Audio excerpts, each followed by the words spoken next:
राष्ट्रीय जगत vision news में आपका स्वागत है। मैं हूं आपके साथ वीना।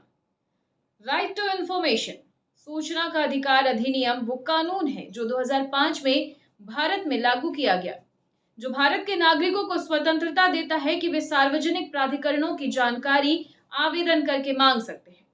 लेकिन छत्तीसगढ़ के नागरिकों को यह अधिकार शायद पूरी तरह से नहीं मिल पाया है। ऐसा हम इसलिए कह रहे हैं कि पिछले लंबे समय से, यानी कि लगभग 3 साल से आयोग में आयुक्त के पद खाली पड़े हैं और लगभग 25,000 से ज्यादा आवेदन लंबित पड़े हुए हैं। इस पूरे मामले में हमारे सीनियर रिपोर्टर की एक विशेष रिपोर्ट आपको दिखाते हैं। सूचना के अधिकार यानी कि आरटीआई कानून के तहत पारदर्शिता और जवाबदेही बढ़ाने के उद्देश्य से गठित छत्तीसगढ़ राज्य सूचना आयोग इस समय गंभीर संकट से गुजर रहा है। राज्य में मुख्य सूचना आयुक्त यानी कि सीआईसी का पद पिछले 3 सालों से खाली पड़ा है, जबकि आयोग के कुल 4 पदों में से 3 वर्तमान में रिक्त पड़े हैं। सूचना का अधिकार यानी कि राइट टू इंफॉर्मेशन, ये अधिनियम 2005 में भारत में एक ऐतिहासिक कानून बनाया गया, जो नागरिकों को सार्वजनिक प्राधिकरणों से जानकारी मांगने का अधिकार देता है। इस कानून का मुख्य उद्देश्य सरकारी कामकाज में पारदर्शिता और जवाबदेही लाना है, वहीं भ्रष्टाचार को कम करना है। इसके तहत कोई भी नागरिक एक तय शुल्क के साथ लिखित या फिर इलेक्ट्रॉनिक रूप में आवेदन करके जानकारी का अनुरोध कर सकता है।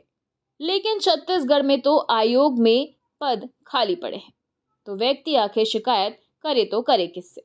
आयोग में इस समय करीब 25,000 से ज्यादा मामले लंबित हैं। इस संबंध में राष्ट्रीय जगत विजन न्यूज के सीनियर रिपोर्टर इमरान खान की ये खास रिपोर्ट देखिए।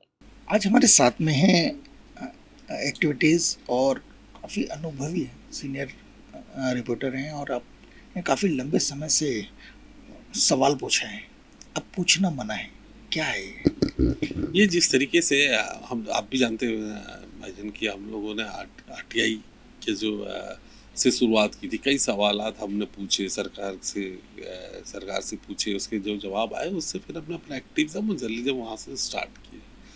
तो ये पुराने दिनों की बात हो, बीते दिनों की बात हो गई, जब आरटीआई के जो एक पवित्र मंशा थी और इसको लागू करने की मनमोहन सरकार में, पिछले केंद्र सरकार में, तो जब वो लागू हुआ तो उसमें पारदर्शिता के नाम से वो लागू हुआ, उसमें कई जानकारी मिली, कई हमने एक्सपोज किए, बड़े बड़े घोटाले जो सरकार करती है उसको एक्सपोज किए, कई जानकारियाँ जनहित को लेके हमने कई मुद्दों को उठाए। तो ये जो पहले का समय था, जो 10-12 साल पहले जो जानकारियाँ मिल जाती थी, सुलभ रूप से मिल जाती थी, इजीली मिल जाती थी, एक सवाल पूछने से मिल जाती थी, अब वो समस्त सूचनाएं आ नहीं रही हैं। अब पारदर्शिता जैसी चीज़ें रही नहीं और इस कानून का, इस आरटीआई कानून का, आरटीआई एक्ट 2005 के अधिनियम का अब मर्सिया पढ़ लिया गया है। हकीकत ये है कि इस कानून को सरकार के सबसे तकलीफ इसी कानून से, क्योंकि कोई भी एक्टिविस्ट हो, जर्नलिस्ट हो, आम आवाम हो, वो जानकारी निकाल के हकीकत बता देते हैं और हकीकत छुपाया जा रहा है। ये दौर है जब हकीकतों को छुपाया जा रहा है। कोई भी सरकार है, वो ऐसा नहीं कि वर्तमान सरकार, इसकी पूर्वी सरकार हो, अब इस कानून को धीरे धीरे नख और दंत विहीन कर दिया जा रहा है। आप नहीं चाहते कि लोगों को पास ये जानकारी पहुँचे। तो ये जो इस कानून के पीछे लाने की जो मंशा थी कि पारदर्शिता एक मंशा थी, आप क्या कर रहे हैं, सरकार के पास जो समस्त दस्तावेज है उनको अपनी वेबसाइट में अपलोड करना चाहिए, वो सरकारें करती नहीं है। तो ये पूछने की नौबत आई। पूछने की नौबत इसलिए कि जो आप छुपा रहे हैं उसको हम जानकारी लेके जनहित में लोगों के, आम आवाम के पास पहुँचाएँ और हकीकत लोगों को बताएं, ये मूल उद्देश्य था। मगर तमाम पिछले कुछ वर्षों में जिस तरीके से नित नए प्रयास करके, नए इसमें अमेंडमेंट करके इसे इतना कमज़ोर कर दिया है कि अब इस सूचना के अधिकार अधिनियम 2005 का अब कोई औचित्य नहीं रह गया। अब ये कॉस्मेटिक वर्ड हो गया है कि हम सूचना का अधिकार हमारे यहाँ लागू है। हकीकत में इतनी केसेस पेंडिंग है। आप सीआईसी, चीफ इंफॉर्मेशन कमिश्नर की अपॉइंटमेंट नहीं हो पाती, ऑफिस खाली पड़े हैं। अभी तो ये आलम है कि 3-3.5 साल से कोई है ही नहीं। एक चीज़ और देखा कि लगभग 3-3.5 सालों में जो 25,000 केस पेंडिंग है, यानी 25,000 लोग जो जब क्वेश्चन है अभी भी वो पेंडिंग है, जिसकी वजह से अभी तक के कोई भी जवाब नहीं आए हैं। जी, तो ये धीरे-धीरे और इसकी तादाद बढ़ गई। जब हमने रिपोर्टिंग की थी तब 25,000 केसेस थे। अभी तो मुझे लगता है कि और उसमें तब्दीलियाँ आ चुकी होंगी और अधिक हो चुके होंगे, क्योंकि सरकार अब इसमें संजीदा ही नहीं है। इस कानून को हकीकत में आने वाले समय में आप और हम भी बहुत जल्दी, मैं अब आप और हम फिर बैठेंगे और चर्चा करेंगे कि एक हमारे देश में आरटीआई नाम का कानून था। इसे इस तरह से ख़त्म कर दिया जा रहा है और आप और हम था की वाली इसके ये भूतकाल हो जाएगा। आप अब आने वाली नस्ल और पीढ़ी ये समय चर्चा करेंगे कि कुछ वक्त पहले एक आरटीआई एक्ट ऐसा लागू किया गया था, 10 साल 15 साल वो अच्छे से 10 साल चला, उसके बाद धीरे धीरे उसे ख़त्म कर दिया गया। उसके धीरे धीरे उसे आज कुल 1-2 सालों में आप और हम उस कानून की अस्थि विसर्जन करते हुए देखेंगे, बिल्कुल देखेंगे। जिस तरीके से कार्य हो रहे हैं सरकारों के द्वारा, केंद्र सरकार के द्वारा, जिस तरीके से सीआईसी की नियुक्तियाँ हो रही हैं, जिस तरीके से उनके अधिकार छीने जा रहे हैं, जिस तरीके से अब जो उसमें पारदर्शिता थी उसको पूरा ख़त्म किया जा रहा है, ट्रांसपेरेंसी को बंद कर दिया जा रहा है, तो आप और हम उसको ख़त्म होते देख रहे हैं, शहने-शहने देख रहे हैं। पिछले 5 साल से कोई जवाब नहीं आते। हर जवाब में कोई ना कोई लैकुना। पहले ये आरटीआई के आवेदन मात्र से ही अधिकारी कर्मचारी डरते थे। अब वो स्मार्ट हो गए। इसे उन्होंने ढूंढ निकालने का तरीका निकाल लिया है। इसे उन्हें मना करने का, डिनाई करने का उन्होंने तरीका निकाल लिया। वो डिनाई कर देते हैं कोई कोई धारा लगा के जो बेतुकी रहती है, जिसका कोई औचित्य नहीं रहता है, जिसमें संविधान में उसका उल्लेख नहीं रहता है, और उसकी गलत व्याख्या करके उसको आपको आवेदन में वो लैकुना निकाल के वो धारा को करके वो आपको मना कर देते हैं। अब आपका एक ही रास्ता है कि अपील में जाइए। अपील में भी कोई सुनवाई नहीं होती। अब आपका कि आप जो है सीआईसी के पास जाइए, आयोग के पास जाइए। आयोग में इतने केस पेंडिंग है कि आपकी सुनवाई 3-3 4-4 साल नहीं होनी। तो इसका कुल मिला के मतलब बात खत्म हो गई। अब ये जिस तरीके से आपने बताया कि सीआईसी, अगर हम छत्तीसगढ़ की बात करें तो लगभग 3.5 साल से जी जी के आसपास हो गया है, कोई नहीं है। एम के राव साहब के बारे में कोई भी नहीं है। वजह राजनीतिक है। हम चाहते ही नहीं हैं और किसी न किसी की ताजपोशी जल्दी कर दी जाएगी। राजनीतिक अब नियुक्तियाँ होने लगी हैं ये, और इसमें जो पसंदीदा जो सरकार के खास आदमी होंगे उन्हें जल्दी ही नियुक्त कर दिया जाएगा। पहले ऐसा नहीं था। तो एक तमाम चीज़ें होती थी। आप उसको नियुक्तियों के लिए आपको नेता प्रतिपक्ष का इन्वॉल्वमेंट था, आपको एक न्यायाधीश से, एक प्रधानमंत्री ऑफिस से होते थे जो केंद्रीय सूचना आयोग में थे। अब तो वो भी खत्म कर दिया। अब तो पीएमओ से 2 आदमी बैठेंगे, पीएम के ऑफिस से एक और एक उनके मंत्री बैठेंगे।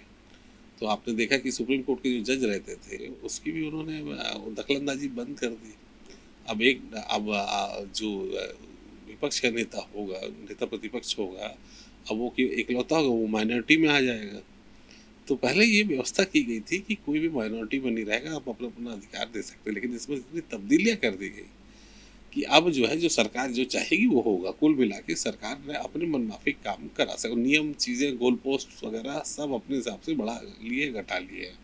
तो अब पारदर्शिता की उम्मीद आप कर ही नहीं सकते। ये कानून केवल अब एक कॉस्मेटिक आइटम हो गया है जिसकी न्यूट्रिशियस वैल्यू कुछ भी नहीं। अच्छा, एक चीज़ आपने देखा है कि काफ़ी लंबे समय से जब शुरुआत की बात करें तो बहुत सारी ऐसे केसेस है जो सूचना के अधिकार के तहत आप लोगों ने खोला, और आज चर्चाओं का विषय, आज भी वो चर्चाओं का विषय है। चाहे आप लोग कोल घोटाले की बात करें या बहुत सारे मामले थे जो आप लोगों ने एक्टिविटीज़ ने ही एक्सपोज किया है इसको, तो उसके बारे में थोड़ा सा बताएंगे। ये हमने पूर्व में कई एक्सपोज की, जैसे आपको 36,000 करोड़ का ई टेंडरिंग घोटाला और डीएमएफ घोटाले हमने एक्सपोज की जो वर्तमान सरकार ने। हमने शराब का जो आपने देखा FL10 के, हमने इसी से निकाले हुए, आरटीआई से दस्तावेज निकाले हुए कई ऐसे भ्रष्टाचार खोले हैं जो आरटीआई से निकाल के दस्तावेज निकाले हैं।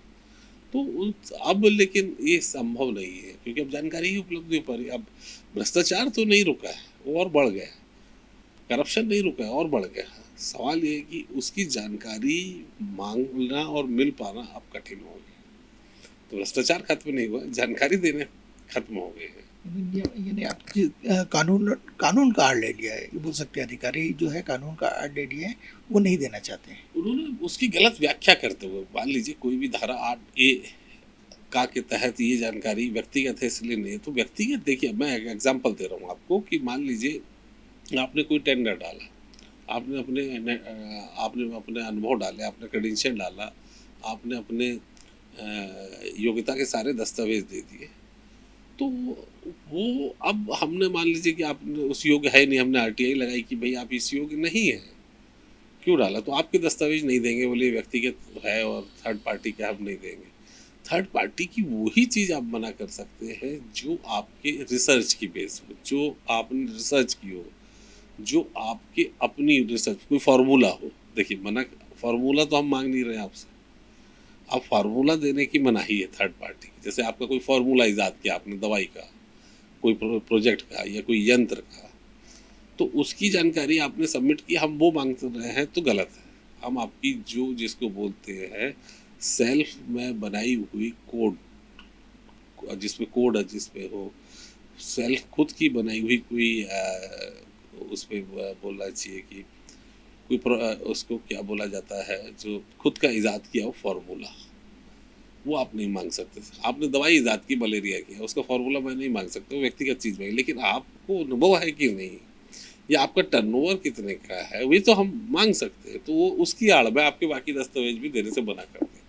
और होता ये कि आपको उन्होंने नियम में डाला कि 10 साल पुराना अनुभव होना चाहिए, आपको 2 साल का भी अनुभव नहीं है, तो उसकी आड़ में वो वाले दस्तावेज भी नहीं मिल पाते।